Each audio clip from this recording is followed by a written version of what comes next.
తెలంగాణలో మహిళా వ్యతిరేక పాలన సాగుతోందని ఎమ్మెల్సీ కవిత రేవంత్ రెడ్డి సర్కార్పై ఫైర్ అయ్యారు. మహిళలకు వ్యతిరేకంగా కాంగ్రెస్ ప్రభుత్వం జీవో 3ని తీసుకొస్తోందన్న ఆమె జీవో 3కు వ్యతిరేకంగా రేపు ఇందిరా పార్క్లో దీక్ష నిర్వహిస్తామన్నారు. తమ దీక్షకు ప్రభుత్వం అనుమతి ఇచ్చి మర్యాద కాపాడుకోవాలని హితవు పలికారు. కాంగ్రెస్ ప్రభుత్వం రాష్ట్రంలో కృత్రిమ కరువును సృష్టిస్తోందని ఎమ్మెల్యే కవిత ఆగ్రహం వ్యక్తం చేశారు.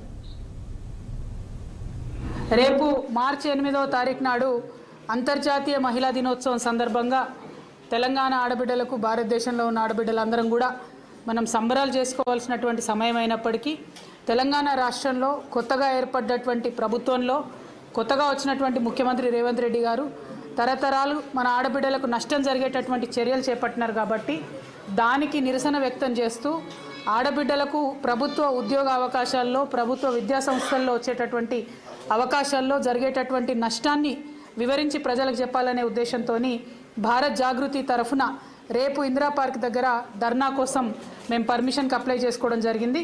ప్రభుత్వం నుంచి ఇంతవరకు అయితే మాకు పర్మిషన్ రాలేదు.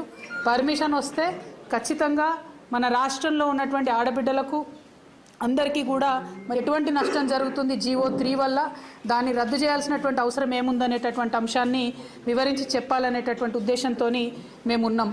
మరి జీవో 3 అనేటటువంటిది మహిళలకు వచ్చేటటువంటి 33% ఉద్యోగ అవకాశాలను ప్రభుత్వ ఉద్యోగాల్లో దెబ్బతీసేటటువంటి అంశం. దాని గురించి అడిగినప్పుడు గౌరవ రాష్ట్ర ముఖ్యమంత్రి రేవంత్